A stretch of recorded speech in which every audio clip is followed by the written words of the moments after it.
Enfin de la tension, enfin Luffy qui stresse. Cette transformation d'Im-sama avait finalement un sens. Moi qui avais perdu le sentiment de tension depuis l'affrontement entre Luffy et Kaido bien avant le Gear 5. Même les éléments de Egghead ne m'avaient pas convaincu, même les transformations diaboliques des 5 doyens ne m'avaient pas convaincu sur la tension que pouvaient ressentir nos héros dans l'aventure. Et cette tension a un sens, cette tension est là pour soutenir un scénario, pour soutenir une structure. Depuis plus de 6 mois, je vous parle de différentes théories concernant le fruit du démon de Loki, concernant Im-sama qui aurait manipulé Harald, concernant le personnage de Moza et son importance dans le scénario, et bien sûr concernant le personnage et la stratégie de Barbe Noire aujourd'hui. Je vais me reposer sur mon théorème de pudding. Ceux qui connaissent mes vidéos connaissent ma théorie comme quoi Oda joue avec notre perception pour vous montrer la structure complète de l'arc Elbaf et vous présenter une théorie qui réunit l'intégralité des théories que j'ai développées depuis janvier 2025. Parce que mes théories ne sont pas des théories jetables que je développe de semaine en semaine juste pour vous divertir. Elles sont aujourd'hui des briques sur lesquelles je peux m'appuyer pour développer des ensembles de plus en plus intéressants. Ce sont des théories qui sont en amélioration continue, qui évoluent et qui me permettent de deviner et de prédire le futur de One Piece et la fin de l'arc Elbaf. Vous allez comprendre l'importance du fruit du démon de Loki, l'importance du plan de Barbe Noire, l'importance de Moza, l'importance du flashback entre Harald et Loki, parce que tout tourne autour de la perception que l'on a en tant que lecteur, et Oda joue avec ça. Il nous trompe, il nous tourne en bourrique, et on va avoir enfin la révélation sur le personnage de Loki, sur la fin d'Elbaf et sur le début de la Grande Guerre. Ma théorie en fin de vidéo est une véritable masterclass, c'est la dernière pièce du puzzle de tout mon travail depuis janvier. Je vous dis tout dans cette vidéo, vous allez halluciner.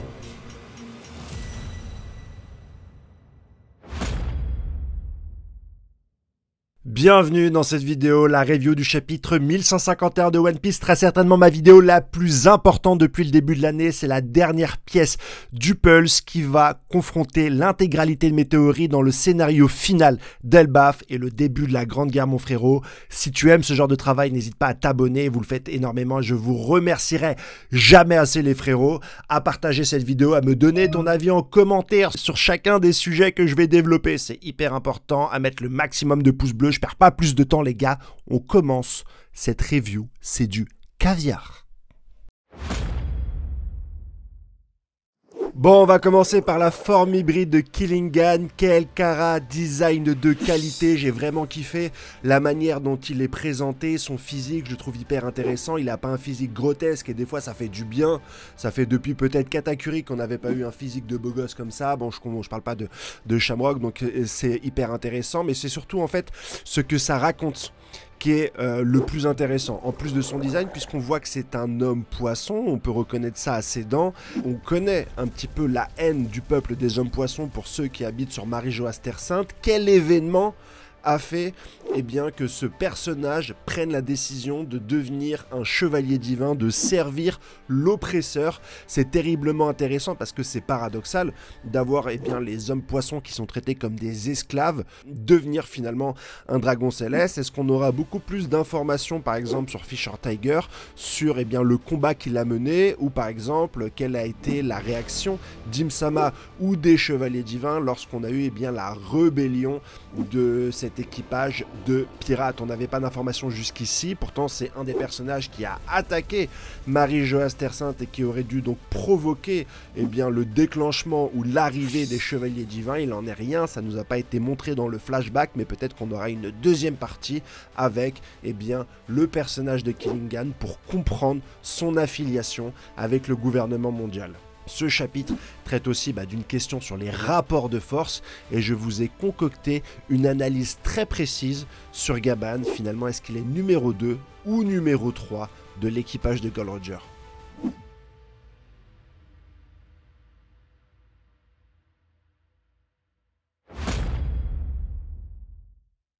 Je ne suis pas un spécialiste Du rapport de force, je m'en bats les claouis. Si Gaban est numéro 2, peut-être qu'il est numéro 3 dans l'équipage de Roger, mais je m'en bats les claouis. Des rapports de puissance, les amiraux, les généraux, ou les yonkou, je m'en bats les yoku. Les amiraux, les généraux, et les yonkou, je m'en bats les yoku. Est-ce que Gaban est numéro 2? J'en sais rien mon frérot, si t'as un avis mets-le en commentaire. Est-ce qu'on compte Goldie Roger quand il dit numéro 2, ou est-ce qu'on le compte pas et le numéro 1 c'est Riley? J'en sais rien car je m'en bats les claouis. Est-ce que c'est Riley? J'en sais rien parce que je m'en bats les claouis. Je m'en bats les claouis.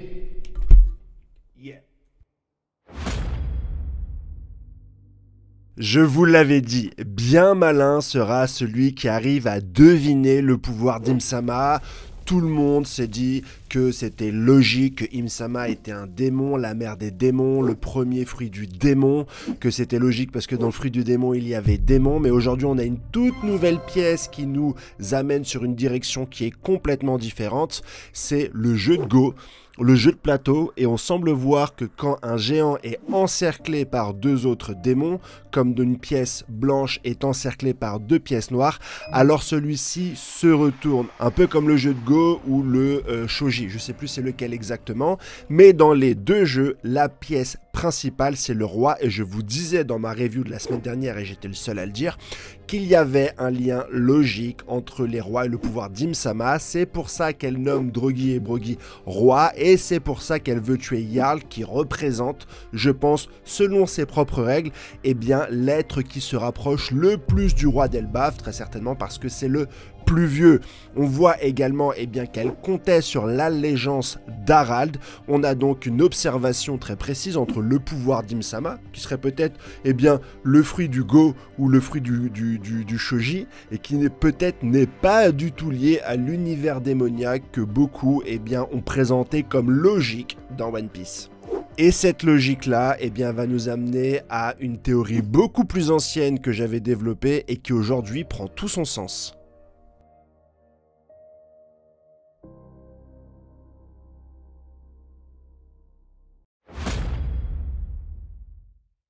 Une chose qu'on ne peut pas enlever à Im-Sama et à ses pouvoirs qui sont abusés, comme je vous ai expliqué en vidéo, on n'a pas de réponse face à ces pouvoirs qui semblent manipuler la réalité, c'est qu'on va avoir un contre-pouvoir au personnage de Luffy, que très certainement dans les prochains chapitres, on va avoir un combat, le premier affrontement entre les deux dieux, entre les deux personnages qui sont capables de manipuler la réalité. Ça fait déjà un moment que je vous disais que pour rééquilibrer le manga face au pouvoir du Gear 5 et à la possibilité de Luffy de manipuler à sa guise son environnement, on devrait avoir la même chose chez d'autres personnages.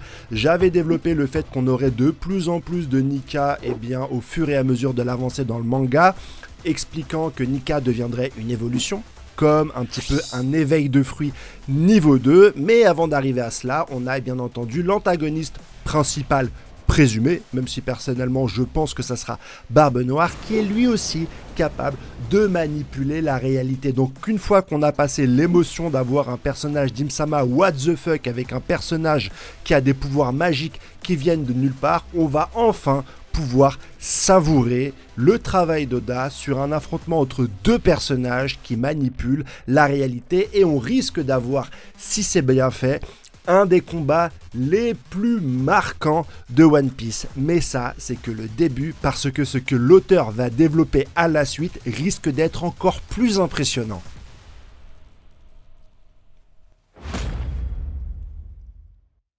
Bon, ce que je vais expliquer là, il y a beaucoup de gens qui vont être contre et qui vont dire que je dis n'importe quoi, mais réfléchissez 30 secondes, ça pourrait être le scénario le plus intéressant.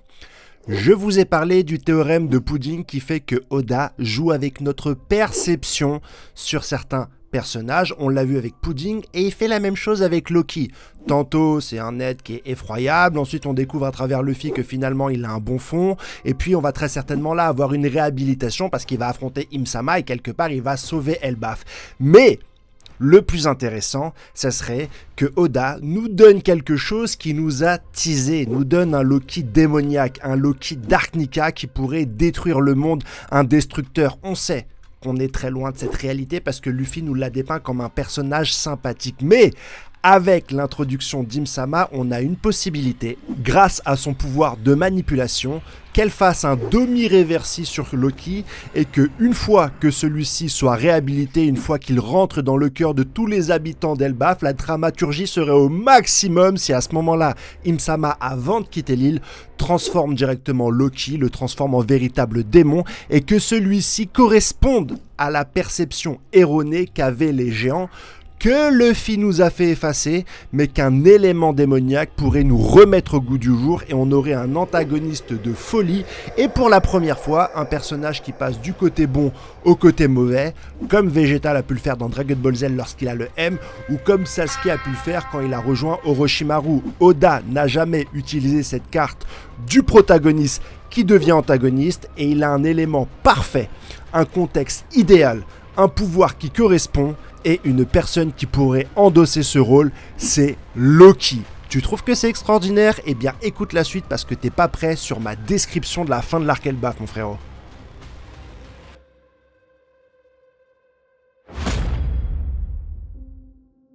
La raison pour laquelle je suis à contre-courant dans One Piece, c'est que pour chacune de mes théories, je me base sur la structure de la narration.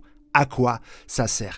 Et quand tout le monde, par exemple, pour le fruit de Loki, va dire que c'est Fenrir, parce que c'est un loup de la mythologie et que ça serait une belle référence, moi je rétorque que à quoi ça sert? À quoi ça sert que le pouvoir de Loki soit finalement qu'il puisse se transformer en loup?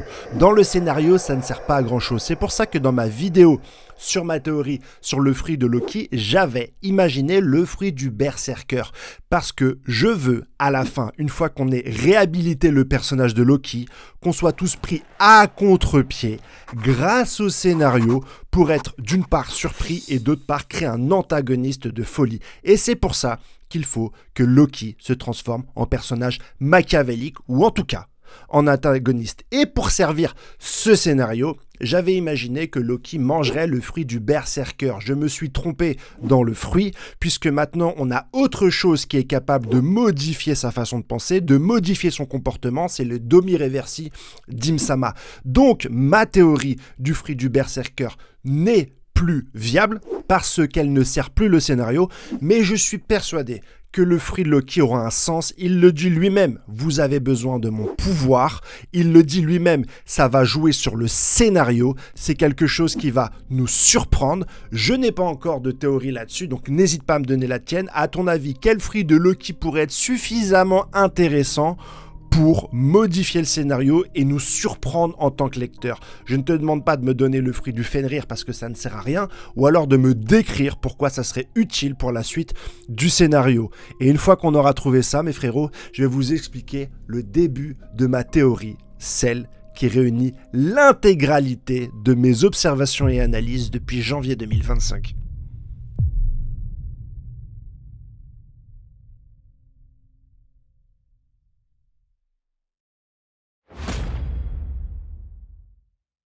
Je vous avais fait une vidéo sur le personnage de Moza et son importance dans le scénario, puisque Oda nous l'a mis dans le même chapitre où on voit la première révélation, sans donner son nom, mais à travers un visage sous une capuche du frère de Shanks. Je parle bien sûr de Shamrock. C'est un élément de stratège. C'est une façon de faire qu'a Eiichiro Oda de nous montrer quelque chose qu'on attend depuis longtemps pour cacher un élément qui aura de l'importance dans la suite de l'histoire, et Moza aura une importance, mais bien plus grande que ce que j'avais prévu, puisqu'il ne va pas avoir un impact sur l'arc Elbaf, il va avoir un impact sur la guerre finale, et je vais tout vous expliquer. Pour le personnage de Moza, on a plusieurs théories. Certains se basent sur le nom Moza, Mother Caramel, mais ce personnage ne servirait à rien pour le scénario. Je vous le dis à chaque fois, quand on fait une théorie, à quoi ça sert? Dans le scénario, en quoi cette théorie peut nous surprendre? le retour de Mother Caramel ne va jamais nous surprendre. D'autres ont dit que c'était Jarl, parce qu'il se base sur quelque chose qui est très intéressant. Souvent, les escargophones prennent l'apparence de celui qui appelle, et on voit cet escargophone avec une grosse moustache. Donc ça pourrait être Jarl, surtout que pour beaucoup, Jarl était un traître. Moi, j'ai jamais défendu de cette théorie. J'ai toujours dit que Harald était quelqu'un de bon et qu'on l'avait manipulé, mais pour les gens, c'était Jarl. Mais c'est un escargophone hivernal. Il est donc volontairement touffu pour résister au froid. On ne peut donc pas se baser sur son physique pour en déduire la personne qui appelle à travers ce téléphone. Il va donc se baser sur les paroles de Moza. Et Moza nous explique qu'il était dans une certaine difficulté. Rappelez-vous, Loki dit « Attends, t'es en difficulté, si j'aurais été libre, j'aurais détruit tous ses adversaires. » Et ça peut correspondre parfaitement à ce qui s'est passé sur la ruche, puisqu'à ce moment-là, elle a été attaquée par Garp. Mais, depuis l'introduction d'Imsama, on sait qu'il y a d'autres personnes qui subissent actuellement des dommages. Je parle bien sûr de Marie-Joas, Terre Sainte et des Dragons Célestes. Je n'imagine pas un dragon céleste manipuler Loki pour avoir la protection de celui-ci, sinon les chevaliers divins auraient utilisé ce canal de communication pour convaincre Loki. Par contre, il y a un autre personnage qui est très certainement en difficulté et qui aujourd'hui a un coup à jouer, puisqu'Imsama n'est plus sur Marie-Joas Terre Sainte, il est directement sur Elbaf, c'est bien sûr l'équipage de Barbe Noire. Pour moi, Moza c'est Lafitte, il a créé un lien avec le personnage de Loki depuis X temps, pour créer un cataclysme, une catastrophe qui attirait l'attention d'Imsama, comme dans Le Seigneur des Anneaux, quand l'armée du Gondor vient devant les portes du Mordor pour provoquer Sauron et détourner son attention, ce qui va permettre à Frodon d'avoir le champ libre pour aller détruire l'anneau. Pour moi, c'est le plan de Barbe Noire de créer le chaos sur Elbaf, à travers le personnage de Moza et son lien très précis qu'il a avec Loki, pour faire déplacer Imsama et pour permettre à Barbe Noire de prendre en main Marie-Joas Terre Sainte. Et c'est pour ça qu'on va avoir une situation qui est des plus intéressantes. C'est finalement l'action de Luffy qui va permettre à Barbe Noire de mettre la main sur Marie-Joas Terre 5 parce que Luffy va attirer le plus grand protecteur du pays des dragons célestes, c'est Imsama et son pouvoir divin. Comme Imsama est en train d'affronter nos héros sur Elbaf, ça laisse le terrain libre à Barbe Noire pour pouvoir foutre directement le bordel sur Marie-Joas Terre Sainte. Mais je vais rajouter encore une théorie sur tout ça, c'est que Imsama va affronter en même temps et Luffy et Barbe Noire. Oda nous a déjà montré quelque chose de similaire, mais cette fois, il va le mettre dans le canon de l'histoire. Je vous raconte tout.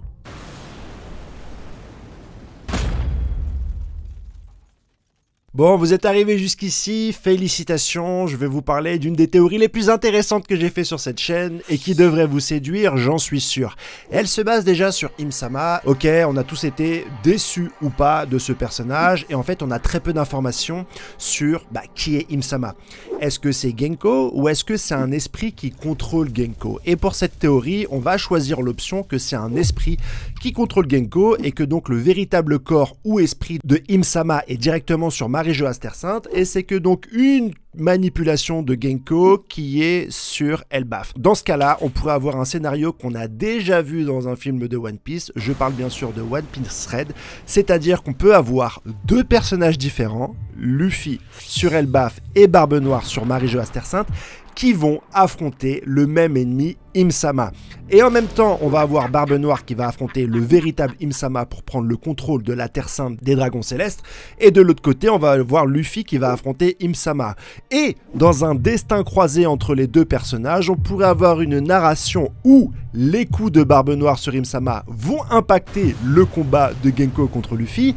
Et à l'inverse, les coups que Luffy va mettre directement à Genko vont pouvoir impacter l'esprit d'Imsama, l'esprit principal, qui est en train d'affronter Barbe Noire. Et on aurait donc une alliance, sans qu'ils s'en rendent compte, entre Luffy et Barbe Noire envers un ennemi commun, exactement comme dans One Piece Red, où on avait Shanks et Luffy qui ont affronté le démon, comme Imsama, Dom Tata, qui avait besoin d'être affronté et battu dans deux univers parallèles. Là, on aurait la même chose dans un unique univers, et ça expliquerait comment des pirates peuvent venir à bout d'une entité qui est là depuis plus de 800 ans, d'une entité qui a un pouvoir qui semble complètement irréaliste, et à la fin de ce combat, grâce finalement à Luffy qui a affronté Genko et donc une partie du pouvoir d'Imsama, un Barbe Noire qui utiliserait eh bien, la puissance de son adversaire pour voler le fruit d'Im-sama, le fruit qui lui manquait pour avoir les 3 fruits les plus puissants du monde de One Piece. Ça serait donc Luffy qui serait l'artisan eh bien, de la progression finale de Barbe Noire, et celui-ci s'en voudrait finalement eh bien, d'avoir aidé son pire rival à atteindre le trône de One Piece. C'est une théorie qui se repose sur le fait que Barbe Noire soit l'ennemi final, mais comme Im-sama est en train de se mouiller dans l'arc Elbaf, qu'elle va très certainement prendre des coups, qu'elle va très certainement se faire battre par Luffy en Gear 5, eh bien ce personnage n'aurait plus assez de rayonnement pour pouvoir un petit peu se placer en tant qu'antagonisme final de One Piece. Et moi, je trouve que cette théorie serait terriblement ironique, puisque Oda aurait construit l'antagonisme le plus puissant qui soit grâce à une victoire de Luffy.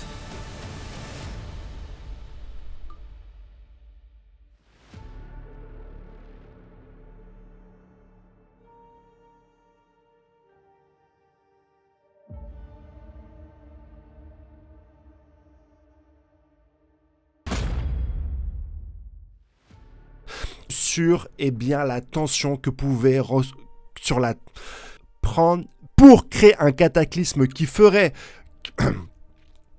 le plus grand protecteur de ma théorie. Mais les deux héros, l'héros et le protagoniste, Luffy et Barbe Noire, vont affronter. On a déjà vu ça dans le Sénat. Et qui devrait, ok, on a toujours de Marie des chevaliers, exactement comme dans qui avait besoin d'être affronté et battu dans devenir finalement eh bien l'un de ces un peu comme le jeu de Go ou le jeu de Shoji, je ne sais plus si c'est le, et parce que c'est quelque chose qui va sur chacun, parce que